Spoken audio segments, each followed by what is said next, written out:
আজকের পৃথিবীর সবচাইতে আলোচিত এবং ঘটনাবহুল ভূখণ্ডসমূহের অন্যতম হলো সিরিয়া। একজন মুসলমানের কাছে মক্কা এবং মদিনার পরে তৃতীয় সবচেয়ে গুরুত্বপূর্ণ এবং পবিত্রতম ভূখণ্ড হলো সিরিয়া। কারণ রাসূল করিম সাল্লাল্লাহু আলাইহি সাল্লামের বহু তাৎপর্যপূর্ণ ভবিষ্যৎবাণী রয়েছে সিরিয়াকে কেন্দ্র করে। আজকের সিরিয়ার প্রাচীন এবং ঐতিহাসিক নাম ছিল শাম। এই শামকে কেন্দ্র করে যতগুলো বর্ণনা হাদিসের কিতাবসমূহে পাওয়া যায়, সেই শামের সীমানা অবশ্য আজকের সিরিয়া থেকে বেশ খানিকটা বিস্তৃত এবং বড় ছিল। সিরিয়া, জর্ডান, ফিলিস্তিন এবং লেবানন এই দেশগুলো মিলে ছিল তখনকার শাম। অবশ্য তখনকার শামের সবচেয়ে প্রধান এবং বড় অংশ যেহেতু আজকের সিরিয়ায়, সেই জন্য সিরিয়াকেই সাধারণত শাম বলা হয়। শাম বা সিরিয়ার প্রধান এবং অন্যতম বৈশিষ্ট্য হলো যুগে যুগে আল্লাহ সুবহানাহু ওয়া তাআলার পক্ষ থেকে বিভিন্ন নবী রাসূল যে সারা পৃথিবীতে এসেছেন, তাদের সবচেয়ে বড় অংশ এবং সবচেয়ে বেশি সংখ্যক নবী রাসূল এসেছেন এই শাম বা সিরিয়া। শাম বা সিরিয়া এটাই কিয়ামতের ময়দান হবে। কিয়ামতের দিন লোকেরা এখানেই সমবেত হতে থাকবে। এর বাইরেও শাম বা সিরিয়া প্রসঙ্গে রাসূল করিম সাল্লাল্লাহু আলাইহি সাল্লামের আরো অনেক গুরুত্বপূর্ণ মন্তব্য এবং বক্তব্য রয়েছে। সামান্য কয়েকটি বক্তব্য আজ আপনাদের সম্মুখে আমরা পেশ করতে চাই। তার মধ্যে এক নম্বর হলো সহিহ বুখারীতে বর্ণিত হয়েছে, নবী আলাইহিস সালাম বলেছেন, লা তাযালু তায়ফাতুম মিন উম্মতি মানসুরিন লা ইয়াদুররুহুম মান খাযালাহুম হাত্তা তাকুমাস সাআহ। অর্থাৎ আমার উম্মতের মধ্যে একটা বিশেষ শ্রেণী, বিশেষ কিছু লোক থাকবে, একটা দল থাকবে যারা সত্যের পক্ষে লড়াই করতে থাকবে, আল্লাহর সাহায্য তাদের সঙ্গে থাকবে এবং তারা এই সত্যের পক্ষের লড়াইকে অব্যাহত রাখবে কিয়ামত কায়েম হওয়া পর্যন্ত। তাদেরকে যারা পর্যদস্ত করতে চায়, অপমান করতে চায়, ক্ষতি করতে চায়, তাদের কেউই তাদের কোনো ক্ষতি করতে পারবে না। এই হাদিসে নবী আলাইহিস সালাম যে দলটির কথা বলেছেন, যারা সাহায্য প্রাপ্ত হবেন আল্লাহর পক্ষ থেকে এবং যারা অটল অবিচল থাকবেন সত্যের উপরে কিয়ামত পর্যন্ত, যাদেরকে কেউ অপদস্থ করতে পারবে না, সেই দলটি কারা এবং তাদের অবস্থান কোথায় হবে, এই প্রসঙ্গে সহিহ বুখারীতে নবী আলাইহিস সালামের একাধিক সাহাবায়ে কেরামের মন্তব্য রয়েছে, যারা বলেছেন যে এখানে যে দলটির কথা বলা হয়েছে তারা হলেন সিরিয়ায় অবস্থানকারী হবেন এবং এটা হবে কিয়ামতের ঠিক আগ মুহূর্তে। তাবরানীর এক বর্ণনা নবী আলাইহিস সালাম নিজেও বলেছেন আল্লাহর সাহায্যপ্রাপ্ত সেই দলটি থাকবে সিরিয়ায় বা শামে। সিরিয়া প্রসঙ্গে দ্বিতীয় হাদিসটি বর্ণিত হয়েছে সহিহ বুখারীতে। বিখ্যাত সাহাবী আব্দুল্লাহ ইবনে ওমর রাদিয়াল্লাহু তাআলা আনহু বলেছেন, রাসূল করিম সাল্লাল্লাহু আলাইহি ওয়াসাল্লাম ইরশাদ করেছেন, আল্লাহুম্মা বারিক লানা ফি শামিনা ওয়া ফি ইয়ামানিনা।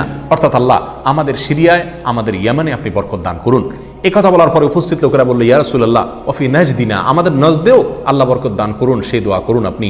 নবী আলাইহিস সালাম তাদের কথায় কর্ণপাত না করে আবারও বললেন, আল্লাহুম্মা বারিক লানা ফি শামিনা ওয়া ফি ইয়ামানিনা।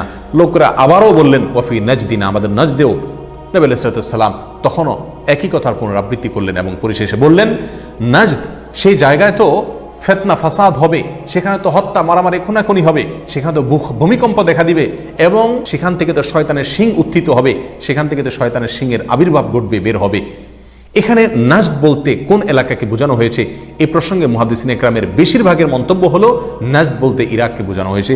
নাজদ বলা হয় উঁচু অঞ্চলকে, আরবের বিভিন্ন অঞ্চলকে নাজদ বলা হয়। হেজাজ এটাকেও নাজদ বলা হয়, যেটা সৌদি আরবের ভিতরে, আর ইরাককেও নাজদ বলা হয়। সহিহ বুখারীর বিশ্ববিখ্যাত ব্যাখ্যাতা আল্লামা কিরমানী রাহিমাহুল্লাহ এবং আল্লামা খাত্তাবী রাহিমাহুল্লাহ এবং আল্লামা ইবনে আব্দুল বার রাহিমাহুল্লাহ সহ অনেক বড় বড় মুহাদ্দিসিন ইকরাম এবং হাদিসবিদগণ মন্তব্য করেছেন যে হাদিসের শেষ অংশে নবী আলাইহিস সালাম যে নজদ প্রসঙ্গে মন্তব্য করেছেন, সেখানে নজদ বলতে ইরাককে বোঝানো হয়েছে। হাদিসের সবচেয়ে বড় সমাহার কানজুল উম্মালে আবু নাঈমে বর্ণিত নবী আলাইহিস সালামের এক হাদিসে পরিষ্কারভাবে নবী আলাইহিস সালাম নিজেই বলে দিয়েছেন এখানে নজদ বলতে ইরাককে বোঝানো হয়েছে। যাই হোক, এই হাদিস থেকে আমরা বুঝতে পারলাম বরকত নবী আলাইহিস সালাম চেয়েছেন আল্লাহর কাছ থেকে এই শাম বা সিরিয়ার জন্য। তাহলে এই শাম বা সিরিয়া এটা গুরুত্বপূর্ণ একটি জায়গা এবং নবী আলাইহিস সালামের কাছে খুবই প্রিয়, আল্লাহর কাছে খুবই তাৎপর্যপূর্ণ একটি ভূখণ্ড। তৃতীয়ত যে হাদিসটি আমরা এই প্রসঙ্গে পেশ করতে চাই, সেটি বর্ণিত হয়েছে সুনানে আবু দাউদে এবং মুসনাদে আহমদে। নবী আলাইহিস সালাম থেকে বর্ণনা করেছেন আব্দুল্লাহ ইবনে হাওয়ালা রাদিয়াল্লাহু তাআলা আনহু, তিনি বলেন যে রাসূল করিম সাল্লাল্লাহু আলাইহি ওয়াসাল্লাম আমাকে বলেছেন, দেখো যখন তুমি দেখবে যে খেলাফত পবিত্র ভূমিতে অবতরণ করেছে, নেমেছে, এসেছে, প্রতিষ্ঠিত হয়েছে, তখন তুমি ধরে নিবে যে কিয়ামত খুবই সন্নিকটে এসে গেছে। এই হাদিসে নবী আলাইহিস সালাম পবিত্র ভূমিতে যে খেলাফত অবতরণ করলে কিয়ামত নিকটবর্তী এটা বোঝা যাবে বলেছেন। এখানে পবিত্র ভূমি বলতে তিনি কি বুঝিয়েছেন, এই ব্যাখ্যা প্রসঙ্গে প্রায় সকল মুহাদ্দিসিন ইকরামের অভিমত হলো নবী আলাইহিস সালাম এখানে সিরিয়াকে বুঝিয়েছেন। আগে এবং পরের আলোচনাকে পর্যালোচনা করলে সেটাই পরিষ্কার হয়ে যায়। সিরিয়া প্রসঙ্গে চতুর্থ যে হাদিসটি আমরা পেশ করতে চাই, সেটি সুনান তিরমিজিতে বর্ণিত হয়েছে। সেই হাদিস থেকে বোঝা যায় নবী আলাইহিস সালাম সিরিয়াকে গোটা মুসলিম বিশ্বের জন্য হৃৎপিণ্ড হিসেবে অভিহিত করেছেন, মন্তব্য করেছেন। তিনি বলেছেন, সিরিয়ার লোকেরা যখন খারাপ হয়ে যাবে, মন্দ এবং খারাপ দিক যখন সিরিয়ার লোকদেরকে গ্রাস করবে, ছেয়ে যাবে, তখন তোমরা ধরে নিবে পৃথিবীর কোনো জায়গায় আর কোনো ভূখণ্ডে মুসলমানদের মধ্যে আর কোনো কল্যাণ অবশিষ্ট নেই। অর্থাৎ হৃৎপিণ্ডের মতো সিরিয়ার মানুষের মধ্যে যখন পচন ধরবে তখন গোটা দেহে, গোটা মুসলিম বিশ্বের মধ্যেই পচন তার আগেই ধরে গেছে, এটা পরিষ্কারভাবে বোঝা যাবে। এ হাদিস থেকেও সিরিয়া অত্যন্ত গুরুত্বপূর্ণ ভূখণ্ড, সেটা পরিষ্কারভাবে আমরা বুঝতে পারি। সিরিয়া প্রসঙ্গে 5 নম্বর হাদিসটি বর্ণনা করেছেন আবু হুরায়রা রাদিয়াল্লাহু তাআলা আনহু, আর এটি বর্ণিত হয়েছে সুনান ইবনে মাজাহ। নবী আলাইহিস সালাম বলেছেন, একটা সময় আসবে যখন গোটা বিশ্বে বড় বড় যুদ্ধ বিগ্রহ সংগঠিত হবে, বিশ্বজুড়ে যখন বড় বড় যুদ্ধ দেখা দিবে, তখন মাওয়ালিদের অর্থাৎ নওমুসলিমদের একটি দল আল্লাহর পক্ষে, সত্যের পক্ষে, আল্লাহর দ্বীনের জন্য লড়াই করতে থাকবে এবং তখনকার আধুনিক যত অস্ত্রশস্ত্র এগুলিতে তারা সজ্জিত থাকবেন এবং সত্যের পক্ষে লড়াই করতে থাকবেন। তাহলে চরম সংকটময় পরিস্থিতিতে আল্লাহ সুবহানাহু ওয়া তাআলার একটা বিশেষ সাহায্য এবং অনুগ্রহ আমরা দেখতে পাচ্ছি, আর সেটা অবতীর্ণ হবে, সেটা নাজিল হবে এই সিরিয়ার দামেস্ক নামক শহরে। নাম্বার 6, সিরিয়া প্রসঙ্গে নবী আলাইহিস সালামের আরেকটি তাৎপর্যপূর্ণ ভবিষ্যদ্বাণী রয়েছে, যেটি বর্ণিত হয়েছে সহিহ মুসলিমে। বর্ণনা করেছেন সাহাবী নওয়াস ইবনে সুমাআন রাদিয়াল্লাহু তাআলা আনহু। তিনি বলেছেন, নবী আলাইহিস সালাম একবার দাজ্জাল প্রসঙ্গে দীর্ঘ এবং বিশদ আলোচনা করলেন। একটা পর্যায়ে এসে তিনি বললেন, কিয়ামতের পূর্বে আল্লাহর নবী ঈসা আলাইহিস সালাম যে আসমান থেকে অবতরণ করবেন পৃথিবীতে, তিনি অবতরণ করবেন মূলত সিরিয়ার দামেস্ক নামক শহরের, বর্তমান যে রাজধানী সেই দামেস্ক শহরের পূর্ব অঞ্চলের একটি উঁচু এবং সাদা মিনারায় তিনি অবতরণ করে দুনিয়াতে আসবেন। এসে সারা পৃথিবী জুড়ে তাণ্ডব চালানো দাজ্জালের বিরুদ্ধে তিনি লড়াই করবেন এবং সিরিয়ার এই লুদ নামক জায়গায় তিনি দাজ্জালকে হত্যা করবেন। একজন মুসলমানের কাছে যে সিরিয়ার ভূখণ্ডটি অত্যন্ত তাৎপর্যপূর্ণ তা পরিষ্কারভাবে হাদিসের মাধ্যমে ফুটে ওঠে। নাম্বার 7, তিরমিজি বর্ণিত এক হাদিসে আসছেন, নবী আলাইহিস সালাম ইরশাদ করেছেন, কিয়ামতের পূর্বে ইয়েমেনের হাজরামাউত নামক শহরে সেখানে আগ্নোৎপাত দেখা দিবে, আগ্নেয়গিরি দেখা দিবে এবং সে আগুন মানুষকে ধাওয়া করতে থাকবে। সেই পরিস্থিতি আসলে কিয়ামতের ঠিক পূর্ব মুহূর্তে আমরা কি করব, এই প্রসঙ্গে সাহাবায়ে কেরাম নবী আলাইহিস সালামের কাছে দিক নির্দেশনা চাইলে তিনি বললেন, আলাইকুম বিশাম, তোমরা শাম বা সিরিয়ায় গিয়ে আশ্রয় নিবে। অন্য এক হাদিসে আসছেন, নবী আলাইহিস সালাম বলেছেন, একটা সময় আসবে যখন 3টা জায়গায় একসঙ্গে যুদ্ধ চলবে, সিরিয়ায় এবং ইয়েমেনে এবং ইরাকে। একজন সাহাবী প্রশ্ন করলেন, ইয়া রাসূলুল্লাহ, আমাকে ওই সময় আপনি কোন পক্ষের হয়ে লড়াই করার জন্য নির্দেশ করবেন? নবী আলাইহিস সালাম বলেছেন, তুমি শামের হয়ে অর্থাৎ সিরিয়ার হয়ে তুমি লড়াই করবে, আর যদি সিরিয়া হয়ে লড়াই করার সামর্থ্য তোমার না থাকে তাহলে ইয়েমেনের পক্ষ তুমি অবলম্বন করবে। এই হাদিসে একেবারে পরিষ্কারভাবে সিরিয়ার গুরুত্ব এবং তাৎপর্য আমাদের কাছে ফুটিয়ে তুলছে।